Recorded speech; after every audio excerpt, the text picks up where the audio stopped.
মধ্যবিত্ত পরিবারে টিকে থাকতে হলে সংসারী মেয়েদের একটু চালাক না হলে হয় না। আজ ছেলের আবদারে রেস্টুরেন্টে না গিয়েই বাসায় মজাদার একটা রেসিপি তৈরি করলাম এবং আমার সারাদিনের কাজকর্মগুলো শেয়ার করলাম। তাই একটা লাইক দিয়ে দেখতে থাকুন। আসসালামু আলাইকুম, সবাইকে ওয়েলকাম করছি নতুন দিনে আরও একটা নতুন ব্লগ দেখার জন্য। আশা করছি আল্লাহর অশেষ রহমতে আপনারা প্রত্যেকে ভালো আছেন। আলহামদুলিল্লাহ আমরা ভালো আছি।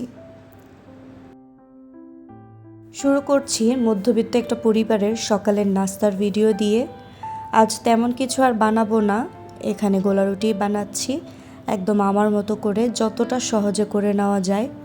সকালবেলাটা আসলে এই গরমের দিনে একটু আলসেমিই কাটে, ইচ্ছে করে না তেমন কোনো কিছু নাস্তা, ভারী নাস্তা বানাই যেটা চুলার কাছে গিয়ে অনেকটা সময় ধরে বানাতে হবে। এগুলো একটু এড়িয়ে চলারই চেষ্টা করি, তবে খেতে তো হবে, তাই শর্টকাটে যেটা পারছি সেটাই বানিয়ে নিচ্ছি।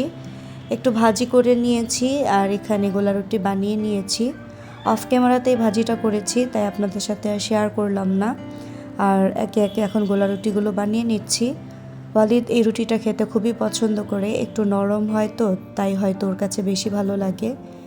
আর আমার তেমন কোনো চয়েস নেই, ক্ষুধা মেটায় এমন খাবার খেলেই আমার হয়ে যায়। একই সাথে ওয়ালিদের বাবাও খুব একটা এটা নিয়ে ঝামেলা করে না, সেও খেয়ে নেয়, তাই শর্টকাট এটাই বানিয়ে নিলাম। সকালের নাস্তাটা রেডি, আর এখন খাওয়া দাওয়া করে নিব। খাওয়া দাওয়া শেষে আজ বেশ কিছু কাজ করে নিতে হবে। ঘরের অবস্থা খুবই খারাপ, মেহমান তো এসেছিল, চলে গিয়েছিল, তাদের সাথে আমরাও ঢাকায় গিয়েছিলাম। তো ঢাকায় বেশ অনেকটা সময় থাকা হয়েছে, যেহেতু দেশের পরিস্থিতি ভালো ছিল না, তো অনেকটা সময় সেখানে থেকে বাসায় চলে এসেছি। আর এবার টুকটাক কাজকর্মগুলো একে একে করে নিতে হবে। অলরেডি বাসা থেকে আসার পর আমি কিন্তু গুছগাছের কাজটা পুরোপুরি করে নিয়েছি, তবে এই কাজগুলো তো আসলে প্রতিদিনই করে নিতে হয়। তো ঢাকায় যাওয়ার সময় ওয়ার্ড্রপের উপরের যে ক্লথটা সেটা ধুয়ে দিয়ে গিয়েছিলাম, তো বাসায় থাকবো না ভেবে আর বিছিয়ে যাইনি। আজকে ভাবছি এটা ভালোভাবে ক্লিন করে উপরে বিছিয়ে দিব, যেহেতু বাসায় রয়েছি। বাসার বাইরে থাকলে যতই দরজা জানালা বন্ধ থাকুক না কেন, কোথা থেকে যে ধুলাবালি চলে আসে বলতেই পারি না। যতই ক্লিন করে রেখে যাই, এসে আবার ডিপ ক্লিন করতে হয়। যার কারণে ভাবছিলাম যে টেবিল ক্লথটা আর বিছাবো না, বা ওয়ার্ড্রপের উপরে ক্লথগুলো বিছাবো না, কারণ এসে আবার ডিপ ক্লিন করতে হবে, তাই একবারেই ক্লিন করে বিছাবো। সেই ভেবেই এখন ডিপ ক্লিন করে সব কিছু মুছে তারপর গুছিয়ে রাখলাম। আর এই ঘরের লুকটা অনেক কাপড়েই দেখতে চেয়েছিলেন। আমার এই ঘরটা একেবারেই সিম্পলভাবে আমি রেখেছি, এটা আরেকটা মাস্টার বেড। এখন যেহেতু এই রুমে কেউই থাকে না, মাঝে মধ্যে ওয়ালিদ বা ওয়ালিদের বাবা একটু শুয়ে থাকে, তো সেই জন্য এই ঘরে তেমন কিছু রাখা হয়নি, সিম্পলভাবেই গুছিয়ে রেখেছি, সেটাই শেয়ার করলাম। আর এখন বেডরুমটাকে ভালোভাবে গুছিয়ে নিলাম। এরপর দুপুরে রান্না বান্না, খাওয়া দাওয়া সব কিছুই করা হয়েছে, সেগুলো আর ভিডিও ক্লিপ নেওয়া হয়নি, তাই আর আপনাদের সাথে শেয়ার করলাম না।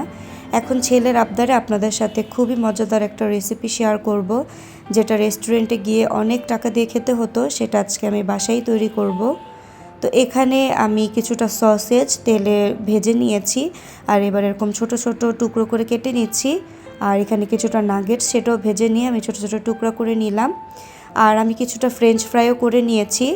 বাসায় আমি একটা কাঁচা ডিম দিয়ে কিন্তু মেয়োনিজ তৈরি করে নিয়েছিলাম, সেটা দিয়েই এখন মিট বক্স বানিয়ে নিচ্ছি। বাসায় যদি চিকেন না থাকে, আপনারা এভাবে চিকেন নাগেটস দিয়েও কিন্তু মিট বক্স তৈরি করতে পারবেন, আর চিকেন থাকলে অবশ্যই সেটা ইউজ করবেন। তো প্রথমে নাগেটসগুলো দিয়ে একটু মেয়োনিজ দিয়ে দিয়েছি, আর সবটুকু ফ্রেঞ্চ ফ্রাই দিয়ে তার উপরে আমি একটুখানি মেয়োনিজ দিয়ে দিলাম, আর এরপর একটু চিলি সস আর টমেটো সস দিয়ে দিয়েছি। এবার চিকেন বলও দিয়ে দিলাম, আমি চিকেন বলও কিন্তু ভেজে নিয়েছিলাম। এরপর চিকেন সসেজ সেগুলো দিয়েছি, আর এবার হচ্ছে আমি আবার সস আর মেয়োনিজ দিয়েছি, কিছুটা চিলি সসও দিয়েছি। তো এবার সব কিছু খুব ভালোভাবে আমি মিক্স করে নিচ্ছি। এরপর উপর থেকে মেয়োনিজ আর একটু সস দিয়ে সাজিয়ে নিলেই হয়ে গেল মিট বক্স। আর বাইরে যেটাকে মিট বক্স বলে, সেটা আমি আজকে মিট বোল হিসাবে বানিয়ে নিলাম, আর এটা খেতে খুবই মজা হয়েছিল। রেস্টুরেন্টে কিন্তু এই এতটা পরিমাণ মিট বোল অনেক দাম নিত, কিন্তু বাসায় আমি খুব সহজেই বানিয়ে ফেললাম। আসলে মধ্যবিত্ত পরিবারে টিকে থাকতে হলে সংসারী নারীদের একটু চালাক না হলে হয় না। ঘরে সব কিছু থাকলে খুব সহজেই কিন্তু আপনারাও বানিয়ে ফেলতে পারবেন। রেসিপিটি কেমন লাগলো অবশ্যই জানাতে ভুলবেন না। সবাই ভালো থাকবেন, সুস্থ থাকবেন। আল্লাহ হাফেজ।